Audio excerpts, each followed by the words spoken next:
Kevin is the director of the National Economic Council, as I think everybody knows. And in the first Trump term, he was also the chairman of the Council of Economic Advisors.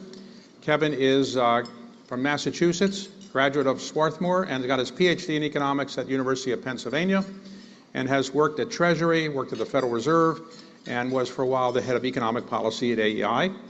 And in the first term, he served as not only the head of the head of the CEA, but came back when COVID came to kind of deal with economic policy. So, Kevin, thank you very much for being here. Thanks, it's great to be here. So let's dig right into it. The government shutdown, is it going to have any impact on the GDP or not?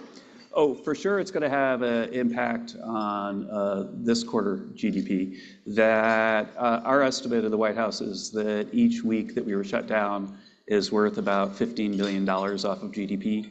I think the Goldman guys have added all that up and guessed that it's between 1 and 1.5% reduction in the growth rate of GDP this quarter. So I was kind of feeling good about a 3% quarter before the shutdown. So I guess that means that you think we'd be shooting in the sort of 1.5 to 2 range now because of the shutdown. So GDP growth for the year you think will be between 1.5 and 2? Oh no, I'm talking about the fourth quarter. Fourth quarter. What about for the year? Yeah, then we just have to average basically 10. Yeah, so it'll be 2 something. 2 something, okay. Yeah. Now the inflation rate has been around 3%, 3.1% or something like that. Do you see any chance that the Federal Reserve will get it down to its target rate of 2% in the near future, or is that unrealistic? If you look at a chart of inflation, that it's a time series that has quite a bit of momentum. And you know, my friend I used to work with at the Fed, Alan Greenspan, used to say that like dealing with inflation is like steering the Queen Mary. They don't even have a Queen Mary anymore. I think they have a Queen Mary too. Kind of dates poor Alan. But the fact is that that if you look at it, then what happened is that in the Biden administration, it got very high, averaged 5%, was still in the high 3s when we came in. And now, like, if you look at the latest CPI, it surprised, 48 of Bloomberg's people who forecast these things on the downside. If you adjust for a refinery that shut down, then you're kind of looking in the 0.2 range. And so I think that inflation isn't all the way to where you want it to be, but that the momentum is pretty directional. And so I think that if you add to that the basic idea that the policies that we're pursuing right now are increasing supply, their supply side policies, then you should expect that we could have growth like we're seeing without picking up Phillips curve effects in inflation. So you may have noticed the president was calling on the chairman of the Federal Reserve to lower interest rates. And really? He did? Yes, he did. Oh. And and the interest rates have been lowered. The last time the Federal Reserve FOMC committee met, they lowered by 25 basis points. There's a wide expectation that the Federal Reserve Board might lower again in December. Do you have a view on whether, if the Fed does lower it, should be 25 basis points or 50 basis points as the president, or do you have a view on what might be better for the economy? Well, I first want to say that I have high regard for Jay Powell. I've known him for a long time, have had economic conversations with him many, many times during the last administration and this time too. And I think at times he and I have had policy disagreements, but that's where it is. And I think that an example of a policy disagreement that Jay and I might have is that I sort of agreed with the previous 2 meetings that it was the right time to cut rates, and then after the last meeting, the sort of 2 things that happened that surprised me looking at the macroeconomy is that we had this shutdown that happened and then was longer than expected, which is a negative for GDP. And then we had an inflation report, which was much better than everybody expected, why 48 people at Bloomberg missed it on the high side. And so I'm thinking, if I'm sitting at the FOMC thinking about how that affects my decision at the next meeting, then I'd say I'm more likely to move, because we got like 2 things that say, oh, well, the only news we have is more likely to move. And then somehow, Jay decided that the news between the 2 meetings made him less likely to move. And that's an example of a policy disagreement I have. And so I would guess that the fact that he came in signaling less likely to move makes the likelihood of them deciding to go 50 basis points lower. You think it's more likely they'll do 50 than 25? No, I think they're not likely to do 50. 50. More likely to do 25? I think that's probably what, I mean, I'm reading the tea satisfy- leaves that they're showing us. Would that satisfy the president, do you think? I think that the president thinks rates could be a lot lower, and I agree with him on that. Okay, so obviously you were one of 5 people that the Secretary of Treasury has on a short list to be the next chairman of the Fed. Why would you want to be chairman of the Fed? Right now, you get to work with the president every day, and he's not criticizing you at all. So, are you sure you want that job? And you know, it's a thing that, first of all, I have to say that I, as you know, feel like I'm the luckiest economist alive, because I have the best job I think an economist could possibly have if you spent your life doing, you know, economic policy, unless you're a monetary theorist. And so I think, you know, when Ben Bernanke was chairman of the Council of Economic Advisors, he probably thought, oh, there's a better job for me out there, because Ben Bernanke was one of the leading monetary theorists and, you know, historians of all time. And so for me, I think that being director of the National Economic Council is my dream job. And if the president asks me to be Fed chair, then I'll, of course, I'll do it. But if I'm not Fed chair, don't be disappointed for me, because I love the job that I have right now. And I'm so honored to be able to work with the president every day. well, 2 of the people on the list have the first name Kevin. Is that a prerequisite to be on the list? I think, does that help? A lot I of people guess have that name. time will tell. Okay. All right. So you would take the job if you were offered it. If the president offered it. Yes, we've had that discussion. Do you have any view on when the president might make the decision or make it public? Would it be this year or next year? You know, I think that I don't have a view on when the optimal time for that is, and I've not discussed that with the president. I think that people in Washington will understand that you know, a confirmation struggle for a position that's that significant can be quite difficult. And then if it goes on for a really long time, which, like, so we think Jay probably isn't leaving until May, then that just creates like a long period of, you know, confirmation struggles that can be pretty ugly. And so I don't know what the optimal time is, but I would guess that as soon as you do it, then the sort of confirmation turmoil will begin. Most presidents in the last 25 years or so have supported, and secretaries of Treasury have supported what's called a strong dollar policy, which is to have the dollar be really strong and never support anything that would lower it.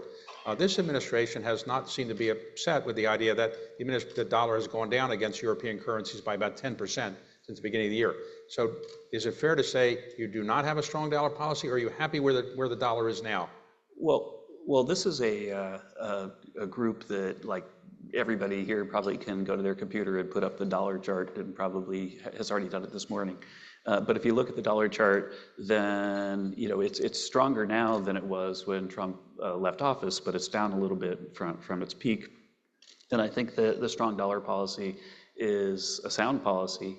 And I think that, you know, basically, I'd almost say that if I were running any country anywhere, I would want the currency to be sound, because we know what happens to countries when the currency isn't sound. And so I think if you want to have, you know, an inflation take care of your deficit, then you're on the road to financial crisis. And so I think that one of the ways that we can maintain fiscal discipline is to be really committed to a strong dollar. But you're happy with where the dollar is now, relatively speaking, the adjustments that have occurred? Well, I think that again, if you look at where the dollar is now, it's stronger than it's been. You know, the charts kind of went like this.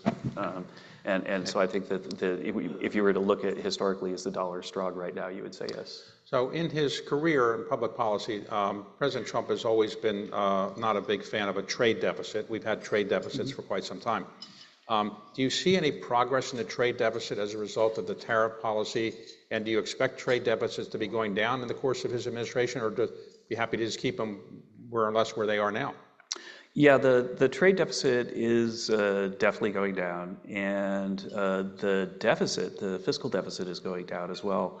And, you know, I just got a readout from people at OMB on this, and the deficit this year is down almost $400 billion from what it was last year. and extrapolating for the rest of the calendar year, then it could drop by about $600 billion in this year You're alone. talking about the budget deficit. The budget deficit, and then, but it's interesting that $600 billion reduction in the budget deficit for the fiscal year, for the calendar year, is obscured by the fiscal year, because you might recall that President Biden's team was shoveling money out the window in the last quarter of last year, and so the fiscal year numbers didn't look quite so good, but about 40% of the deficit was in the first or the last Biden quarter. But in the calendar year, it's about a $600 billion a reduction in the deficit relative to 2024. And then the question is, where did the $600 billion reduction come from? And it's about 1/3 of tariff revenue, about 1/3 increased tax revenue, because growth is higher than we expected. We've got these 4% growth quarters, and then the rest is spending reduction relative to last year. Okay, so right now the budget deficit has generally been for the last couple of years about $2 trillion a year, more or less. More or less, we spend roughly $7 trillion a year. We take in roughly $5 trillion a year, and we generally have about $2 trillion deficit. Maybe it's coming down now. But we have about $38 trillion overall of debt. Do you see any way to reduce that indebtedness in the next couple of years or so, or realistically, we're stuck with $38 trillion or rising a little bit over the next couple of years? Right, well, to reduce the debt, right, then you have to run a surplus. And so the question is, do you reduce the debt relative to the target or not? And we clearly are doing that with the big reductions in the deficit right now. And so I think that those will continue.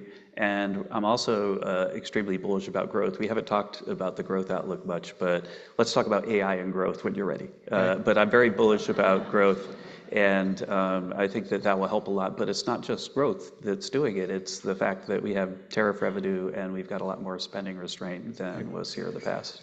Now, the big, beautiful bill the president got through did have everything the president pretty much wanted in the legislative arena. Is there any legislative bill that the president wants the remainder of this term? In other words, is there anything you really are trying to get out of Congress other than appropriation bills? Remainder of the term, or pretty much everything you wanted was in the big, beautiful bill? For sure, we're going to be using future reconciliations to improve the American economy with better policy. We got a lot of the things we wanted done then, but there are a lot of other things to do. I could say that right now, for example, one of the things that we're spending a lot of time on is thinking about the state of housing in America, and the fact that first-time home buyers have seen their age go up over the last 5 years from like 30 to 40. And so you've got to be 40 years old before you can buy your first house now, because mortgage rates went up so much over the last few years that the typical monthly payment about doubled, and nobody can buy a house, or it's much harder to buy a house, and it's hard for people to move who want to move. And then, since we're the economics club, I could talk about this, that when you're stuck in a house because there's been a big swing in mortgage rates, then there's something we call the flypaper effect. It makes people sort of be stuck where the fly landed on the paper. And the flypaper effect is something, there's two authors, Blanchflower and Oswald, that have a famous paper that when we have a flypaper effect like this, it can increase unemployment. Because people can't move to where the jobs are and so on. And so I think that one of the things that we've got a huge amount of our effort with, the Treasury and other corners of the government is thinking about what we can do at HUD. I in fact was meeting with Scott Turner this morning on this to try to address housing policy, to sort of recapture some of the ground we lost in the last 4 years. On housing, the president the other day said maybe he would support a 50-year mortgage. Is that going to be the policy of the administration, or where does that stand, the 50-year mortgage? I don't know if the president's decided that he wants to do that. I do know that we've been having meetings with principals in the White House to talk about what we can do about housing, and there's a whole list of possible things that haven't been fully vetted and haven't been decided on yet. Okay. But a 50-year mortgage, you could argue in favor of it, that it wouldn't necessarily, but could reduce the monthly payment, which would make it easier for people to get into a home. And then the flip side is that the equity that people would acquire over time would be spread out over a longer time period. And when I was last digging into the housing market, just doing my work at the Hoover Institute at Stanford, one of the things that sort of struck me was that the typical person moves their house like about every 7 years. And in a 30-year mortgage, you almost get no equity in the first 7 years because it's all interest up front. And so there is, like, you have to weigh all those things when you decide what to do. Well, the concern about a 50-year mortgage by some people is that what it will do is maybe encourage more people to buy houses, inflating housing prices. Is that a worry that you have? I think the too many people buying houses right now is not what the problem is. The problem is that the homeownership of people sort of 40 and under is at a historic low. Right. Now on the tariffs, in the president's tariff policy, it's really an important part of his economic revenue because a lot of the revenue coming into the Treasury, the president said, is from tariffs. Mm-hmm. And if the Supreme Court were to rule that the president's policy using the 1977 emergency tariff or trade legislation were not to be appropriate to raise this kind of revenue, what would the administration do? In other words, you've got all this revenue coming in, if the Supreme Court rules against what you've done, is there a fallback to use some other statute to get that revenue in, or what would you do? Right. Well, first of all, I think that if you're going to think about the logic of our, we have repeated over and over, you see any of us on TV, that we're confident that we're going to win the case. And the thing is that if you want to think about the logic of it, if we were in an economic seminar, we're kind of almost at an economic seminar, so what we're using is emergency authority. And so the first thing you want to say is, well, is it an emergency? And it's an emergency I could think of for two reasons. One is fentanyl and the hundreds of thousands of deaths from fentanyl. And two is, my friend Angus Deaton wrote this book with his wife Ann Case about deaths of despair, about how the massive trade deficits that we've had because China's dumping stuff everywhere and wiping out towns and shutting down factories. The deaths of despair, there's like a whole best-selling book by a Nobel Prize winner about that. And so I think that the case that both the sustained trade deficit because China and other countries have a policy to create jobs in their own country by selling stuff as cheap as possible into the US, that I think that the emergency case is really, really solid. And so then the question is, when the law says that we have the authority to regulate trade, then does that mean tariffs, since it says regulate trade, but it doesn't say the word tariff? And I think that that's a pretty cut and dry case too, because if you're going to regulate tariff, for example, this came up in the oral arguments, well, one thing you could do to regulate tariffs would be an embargo, and a tariff is less significant than an embargo. So if you could do an embargo, then surely you could do a tariff. Or to make the economist argument that you could definitely do a quota, no one would challenge that. And if you did quotas, you could auction off the quotas. And if you auctioned off the quotas, it'd be mathematically the same as a tariff. And so I think that the case is really, really strong logically. And so I think we're confident that we'll win the case. But I want to respond to your question now, which I sort of was, but I want to understand the Jameson Greer and the people at USTR and Howard Lutnick at Commerce and all the trade people at Commerce have been looking at our options should the Supreme Court ruling go the other way, and there are a lot of options on the table. There are a lot of alternative authorities for trade people here, 301s, 122s. There are a lot of things that we could do so that we could reproduce the policies that we have right now with alternative authorities. Now, most people in your profession, economics profession, would say that a tariff is a tax and it's somewhat inflationary. Is that your view, that tariffs are inflationary? I know the administration has argued that it's not necessarily inflationary, and there's no evidence yet that inflation is going up because of the tariffs, but generally, do you think tariffs have an inflationary impact on the economy? And if they do, why have it not happened yet? Yeah, so this is something that we've talked a lot about going back on the economic team, going back to January. And the first thing is that if there is a price effect, it's not inflationary, it's a level adjust effect. So you have a tariff, and then that, if it has a price effect, it changes the price, and whatever that price changes, that causes the inflation or deflation, whatever that happens because of the price effect of the tariff. And then the tariff, unless it changes, doesn't do that again. And so it's not an inflationary thing, it's a level adjust thing. And my intuition from the beginning has been that it wouldn't be inflationary, because the reason we have the emergency that we're talking about is that we have inelastic supply. of Chinese goods and other goods from all the countries that are dumping stuff into the US. And so by definition, if you put a tariff or a tax on inelastic supply, then the inelastic supplier bears the thing. And so the way that would work is the simple example that I've used on TV before is the way it would work is that suppose that we had an economy, let's just do it with an economy, that had one apple tree, 100 apples, and it cost $1 an apple and the market clears. And then the government decides to put a 10% tax on apples. And then, so then if the person with the apple tree raises the price to $1.10, then the demand for apples will go down, and maybe they only want 90 apples.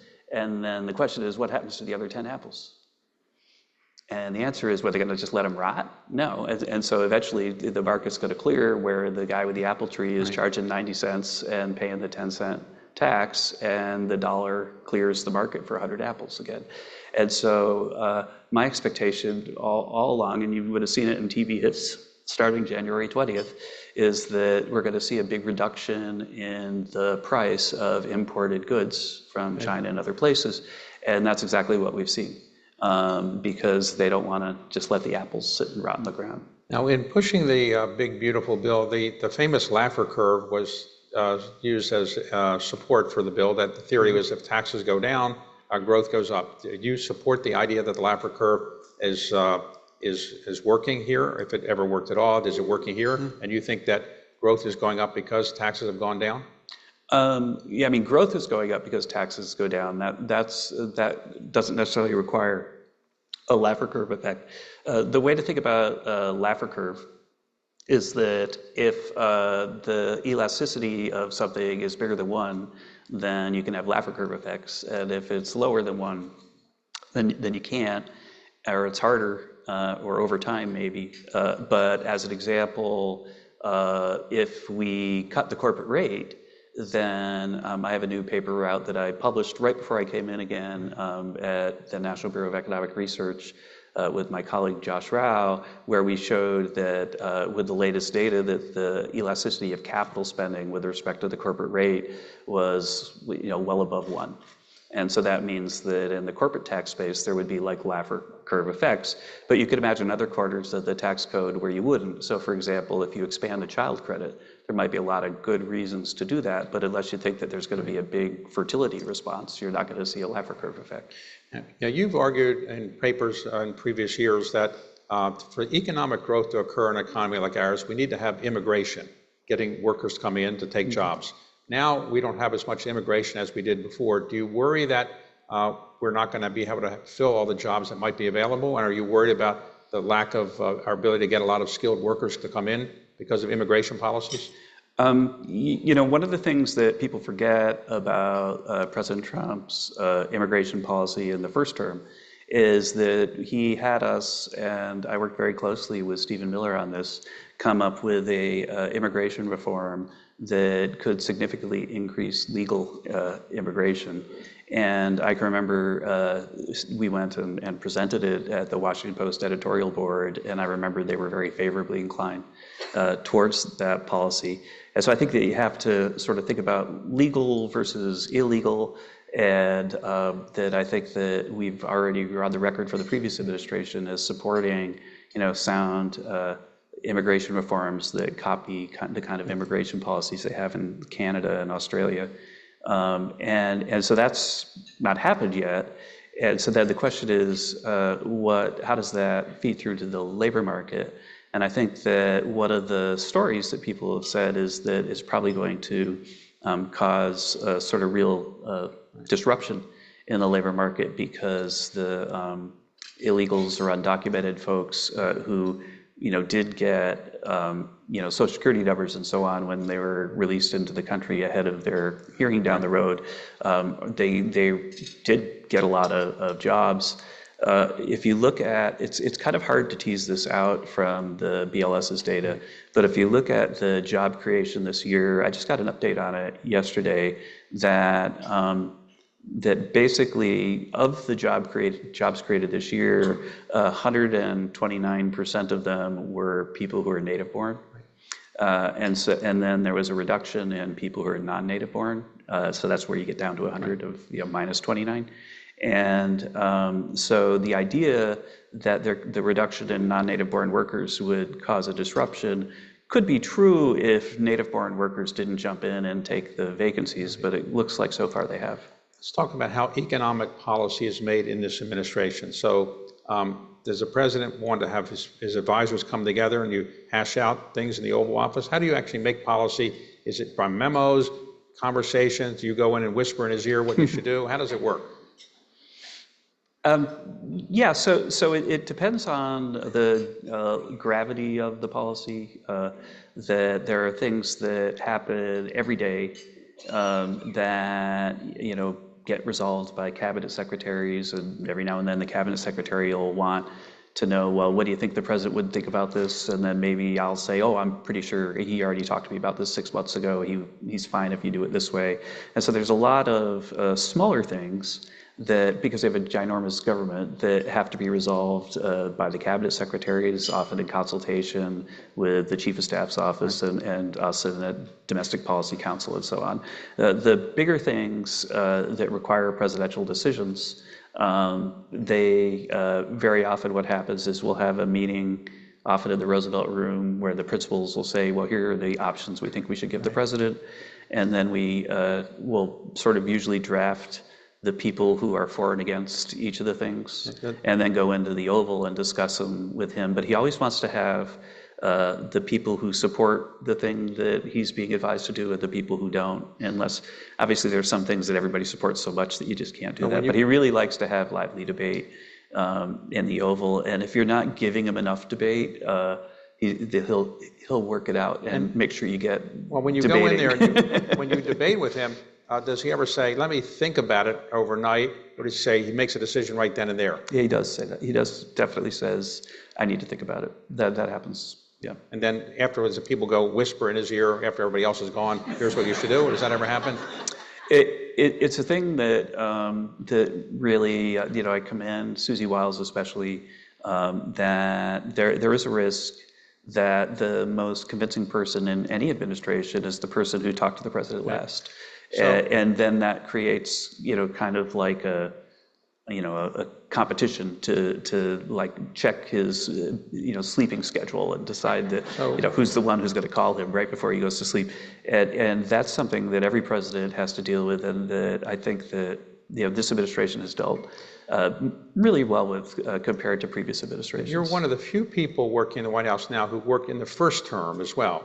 So when people asked me if I was going to come back, I had a joke about it. I said that I was Trump season 1, and I think I'll probably be the Christmas special for season 2.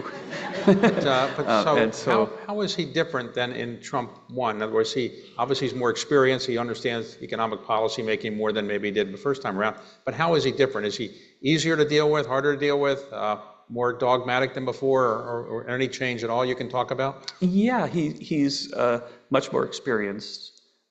He has already been involved in a million policy debates about just about everything you could imagine in the first term, so that he hits the ground running more.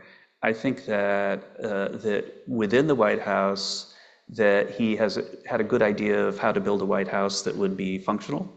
And it's again, if you're thinking about it as season 2, you want like some new faces and some old faces. So the old faces kind of know how to make sure the trains run on time and so on. And so I think that it's a much more efficient White House, that there's been way less turnover, and that people are really focused. I could also say that because he didn't win or didn't take the office last time, that there was a gap where he and all of us got to think about, well, if we ever did win again, what would we do? And so I think that if you've seen like the rapid pace of change that President Trump and his team have been able to accomplish, that in part it's due to the fact that there was 4 years of downtime where people could get policies ready in case they could ever have a chance to enact them again. And so I think that the rate at which successful new policy has been pushed is completely unprecedented in my career living in Washington for 30 years by any administration. And I think that it's because we've got experienced people, but also experienced people who had some downtime to think about it. And I was almost joking if I were giving a graduate seminar about this, I might even say that presidents should be allowed to have 2 terms, but they have to take one off in between.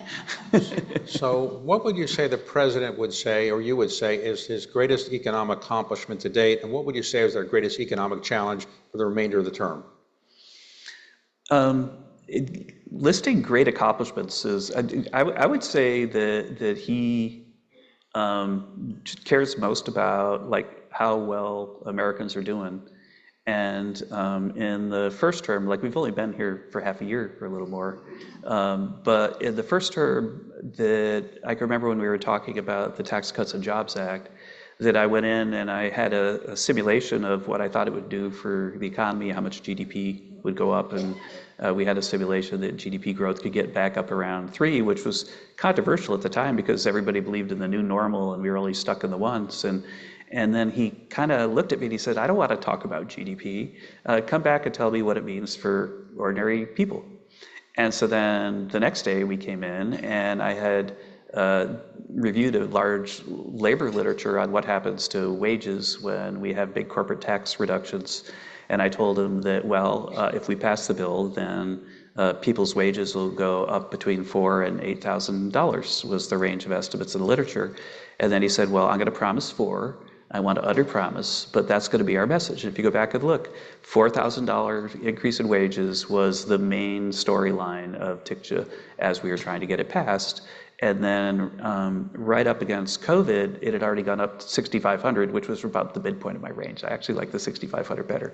But I would say that if you asked him, I haven't asked him this, the thing one he would say is that I was able to deliver for the American people wage increases that hadn't really happened for the previous 20 years. The second thing that I think he would want to say, I know you said pick one, but I do think that he has believed in tariffs his whole life. And a lot of people thought that the tariffs would come in and cause a recession and cause inflation. And his intuition was that they wouldn't. And they haven't. And I think that we've learned a lot about like how tariffs fit into an optimal fiscal policy because of him. And I would say that would be a great accomplishment as well. Now, the tariff policy, is it complete now? In other words, has he finished negotiating the major deals with the countries he wants to negotiate with, or is it still an ongoing process? It's an ongoing process. It's an ongoing process. I think that one of the things that people have been talking about just the last few days is thinking about changing tariffs for foodstuffs and things. And so I think that there are going to be more changes, and there have been really big changes. And then one of the things that people forget about, like prudent policymaking, I'm sure that President Carter would have agreed with this point, is that you do what you think is right, and then you watch what happens. Right. And then when you see things that you need to adjust, you adjust them. And so I would guess that we've made really big changes and that we'll have to make adjustments now. Now, the theory behind tariffs, I thought, was to even out the trade balance and to some extent, and maybe raise revenue. But the president has imposed tariffs on countries with which we have a surplus, like Brazil. What's the theory behind imposing a surplus or a tariff on something like Brazil? The point is that it's really easy to transship. And that if you're going to actually have tariffs have an effect on the U.S. economy, then you need to have kind of a tariff wall around the country. And I could say that that tariff policy is very complicated, and there are a lot of things that we're studying carefully right now in this kind of space. But for example, if you're a foreign importer that traditionally has sent stuff into the U.S., sold into the U.S., then one of the ways you can get around the tariff potentially is you set up a U.S. subsidiary, and then you have your widget and you sell it to the U.S. subsidiary for, say, $100. And then the U.S. subsidiary will pay the tariff or you'll pay the tariff, but either way on $100. But then the subsidiary sells the product to the U.S. for $1,000, and you avoid $900 worth of tariff. And so tariffs, if you want them to have an effect on the economy, you have to really, really look at like how are we really collecting the tariff, and how are we making sure that people aren't transshipping, people aren't funneling things through subsidiaries and so on. And so I think that that's part of the overall calculus. Now, one of the issues that's risen in the last couple of days is the issue of affordability. Obviously, some of the Democrats say that the president isn't worried about the affordability of things that people need to buy, and the prices have risen. What is your response to the concern that some people have that either the president's not as worried about affordability, or prices are going up beyond what the average person can afford to buy? Well, I think that he, of course, is focused on affordability, and I think that the way I think about it is that why people feel the way they do right now on affordability is that because of the really high inflation from the previous term, then over the entire 4 years of President Biden, then real wages dropped by about $3,400, which means the purchasing power dropped by, say, $3,400. And that doesn't include actually the mortgage part of it, which would make it even worse. This year, real wages have gone up by $1,200. And so some of the ground that was lost last time has been made up, but you're still down $2,000. And so people are like, when you go to the grocery store, I'm the grocery store shopper in my family because I love to look at the price of everything, the value of nothing, I guess. But it is the case that people are still short, and I asked the team to give me like actually some real world examples of the things people buy, and just yesterday got this factoid from the Consumer Expenditure Survey that the typical monthly expenditure on groceries when President Trump left office was about $400 a month. The typical monthly expenditure on groceries when President Biden left office was about $510. And so it went from 400 to 510. And so far this year, it's gone to like 512.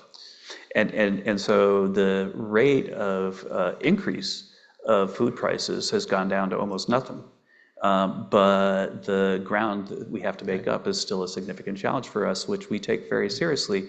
And if you think about it, if we've closed about a third of the gap in our first 8 months. So the president has you as a National Economic Council director, and he's got a Council of Economic Advisors director, and he's got a Secretary of Treasury, Secretary of Commerce. But does he listen to people on the outside as much as he listens to people on the inside? Tonight he's having a dinner with a lot of prominent Wall Street people, I think. Are they the principal advisors that he has on the outside, Wall Street CEO types, or other business people he knows? Where does he get his economic advice from outside of the people working for him directly in the administration? He has an enormous social network of really talented people, and if an issue comes up, any issue that comes up, he'll probably know somebody that's been working on that their whole life, and after his staff goes into the Oval and says, here's what we think we ought to do, then you had asked earlier, sometimes does he say, well, I want to think about it? I want to think about it very often is he'll call up, maybe call you or your colleagues. You're not calling me too much. Yeah. Well, we'll see how it goes. I'm always waiting, but I guess I could understand let's that. Let's talk about your own background for a moment. You grew up in a blue state, right? Massachusetts, is that fair? Mitt Romney was governor of Massachusetts. So did the president know that you worked for Mitt Romney, John McCain, and George W. Bush earlier in your career? Does he ever? He's seen my whole resume, yeah, for sure. So he didn't hold that against you, obviously. Yeah, I guess that there have been a lot of people that have come into government with worse backgrounds than that. You grew up in Massachusetts. You went to Swarthmore. How did you pick Swarthmore? I grew up in a really small town. Actually, you talk about a blue state for Massachusetts. I kind of reject that view, even though it is a blue state. But the thing is that our part of Massachusetts was actually pretty red, Western Massachusetts. Okay. And but I grew up in a small town, and I didn't want to go to a big university. Were you always conservative as a youth, or were you a liberal then? Or? My mom was a kindergarten teacher in my hometown who was on the Republican State Committee. in Massachusetts. And so she was like the little old lady that made apple pies that everybody knew in Massachusetts. And so and my dad was very much a Democrat who disagreed with my mom on everything. And so the dinner table was really fun, and I tended to side with my mom. But did they ever say what happened when you turned out this way, or they never said? No. No, they didn't say that. So you went to Swarthmore. Swarthmore is, I would say, maybe left of center compared to some other schools. So did you stand out there as a conservative? The rumor is Nixon called it the Kremlin on the crumb. I think that actually is true. But no, Swarthmore, especially then, was a place that had legitimate diversity of thought. Okay. And I was one of the conservatives there, but I didn't feel like I was attacked for it. All right. Were you a track star there? I wouldn't say star, but yes, I was on the track team, and played basketball. What was your event? So I did almost every event from 400 meters down, but the sort of conference medals that I ever won were in high hurdles and the long jump. Okay. And then you went to get your PhD at the University of Pennsylvania. And what did you know then, that you wanted to be an academic PhD economist your whole life? Is that what you wanted to do when you went to Penn? Yeah, I thought that's what I was really enjoying doing research. And then my first job was at Columbia University, when I did a lot of research. When I was at the Fed, I did a lot of research. I'm still doing research. No attraction to business, private equity, hedge funds, nothing like that? You weren't interested? Yeah, the problem with private equity guys is they buy something, then they got to wait 5 years and just watch it until they get their carry, right? I mean, well, we can sell it sooner, but okay. Okay, so you haven't been tempted to go to Wall Street, right? No. Okay, so if the president does not select you, are you going to stay in the administration in your current position? Yes. Okay, and if he does... I mean, if he decides that that's the right choice for me. Okay, if he wants you to stay, but if he does select you, then you have to get ready for confirmation, and you expect that would be political a bit? It probably would be political. I've been through it before. Not that I'm counting. I think I had 83 votes last time.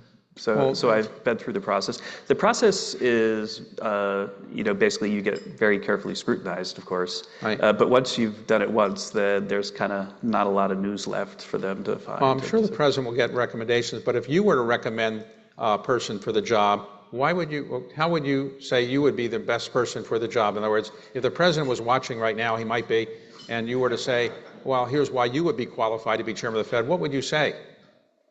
I think that,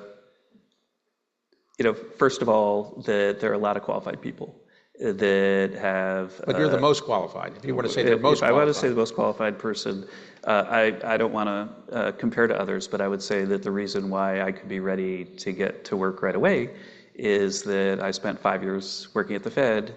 I know a lot of the economists that are leading the divisions there now. I work closely with Alan Greenspan at times, and have seen what's good and bad about the way the Fed people think, and there's a lot of bad. And I think that somebody who can go in and basically my view is that the staff has a big effect on the decisions of the Fed, and this staff historically has been excessively influenced by two thoughts. One thought is that Keynes was right. Keynes had value, but you don't have to be a Keynesian, like a religious Keynesian. But the second thing is that there's been a lack of willingness that really started with Greenspan to show deference and respect to the corner of the macro literature that I think is really important, which is conditional expectations, time series analysis, the Stock and Watson type stuff for the economists here. And so if you're running the Fed, then having the best forecasters of the world who are really building nonlinear time series models and so on would be a good investment. And I think that having someone who understands that would help the Fed be better in the future. If you were nominated, no doubt Democratic senators would say, well, you're close to the president, you worked with him or for him for a couple of years. How would you resist his entreaty to do something if you're the chairman of the Fed? How would you resist that because you have such a close relationship with him? I had this wonderful experience in the Trump White House is such a fun place to be. And we were meeting, the president and I were meeting with a few economic advisors on one thing. And then somebody stuck their head in and said, oh, the next meeting is coming in. And the next meeting was the Sports Council. And he said, well, bring them all in. And so now we're having a meeting, and there's Lawrence Taylor and Triple H and all these guys on the Sports Council. And one of the things that I noticed was I'd never seen anyone razz the president as much as Lawrence Taylor was. And I think that there's basically, that once you trust someone, then you basically have the authority to be independent because you're trusted. And I can say that the behavior, the decisions of the Fed, policy decisions of the Fed, have been uncomfortably correlated with what a partisan might do for the president and for all of us. And I think that he knows that I wouldn't do that. Suppose I'm a business person who wants to lobby the president on a particular issue. What is the best way to succeed in doing that? Is it to call him up, get on a calendar, go have lunch with him, talk to you? What's the best way to influence the president if I want to do something? Of course, it would be in the nation's interest, but well, I mean, if it's you, there's no chance in the world. I mean. All right. So, but does he? I mean, what do people do wrong when they're business people that want to lobby him, or anybody in Washington or anybody anywhere wants to lobby him? What's the wrong thing to do? Is it to tell him why what's the best way to lobby him or not lobby him? Based on your experience, I'm not engaged in. You don't business people come. I've not seen, people come to you sometimes and say, "Can you get the president to do this?" Do they ever do that? They could try, but it doesn't work. Doesn't usually work. No. So I don't know. Whoever does try to do that and be successful, I think they have a low success rate. I don't mean to take business away from lobbyists in town, but the president really cares about doing what the right thing is. And for sure, if we're doing something in an industry that you know a lot about, we care what you think. But that's what we do. Are you worried that there's a bubble in the AI valuations of certain companies, and that this could come down to haunt us, or you think there's no bubble and the AI valuations of companies are consistent with what they should be?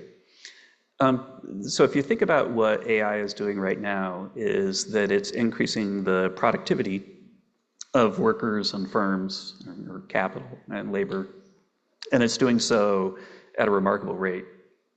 And the firms that are helping other firms use AI are making a lot of money, because they're helping ordinary businesses make lots of money. And so if you looked at the earnings season, it was the earnings season with the most positive surprises ever. Right. And so what that means, I think, is that the AI revolution is creating a huge amount of value. And now who captures the value and so on, it's, markets will work it out. But if you compare this to the computer revolution, started in 94, 95, maybe when Navigator came out was the place you really start the clock, then economists were all like, oh, well, the computer is everywhere but in the statistics. And the thing about AI is that it's so powerful that it's already in the statistics. And so I think that the valuation, I'm not saying that I know what the price of something should be, the market knows better than me, but that the valuation could be really, really high because it is increasing productivity and profitability so much. And that the fact that it's visible already, that's quite a bit different than the computer situation of the 90s. Okay. So if the president asked you to serve in a third Trump term, would you do that? I don't think there's going to be a season 3. Oh, okay. You don't think he'd ask you? Okay. So final question for you. On the whole, are you pleased with where the administration's economic policy is right now? And do you think it's been adequately communicated to people out the country, or do you think you could communicate the policy better, or do you can make the policy better? You're happy with the policy, happy with the communications, how would you make it better or do something different? I think that we're going to have more policy proposals that will improve policy. I think that we're focused on communicating better. So we want policy to be better and communication to be better. But I think that in the end, what matters, and this goes back to a great literature started by Ray Fair at Yale University, is that in the end, you can communicate all you want. People are going to look at their wallets. People are going to go to the grocery store. Right. And in the end, I think that means that we got to get policy right and focus on communication, but communication is more of a political thing. In the end, if we put more money in people's pockets, then they'll celebrate our policies, and if we fail to do that, then they'll rightly condemn them. I can't help but notice you have these very colorful socks. Is Yeah, that I a was feeling trademark stripey of today. yours, or is No, no, it's not actually. It was just like a random choice this that morning. random? Yeah. You don't make economic policy in a random way, right? Yeah, consistent. All right. Kevin, I want to thank you very much for being here today. Thank you so much. Appreciate it. Thank you very much. Thank you.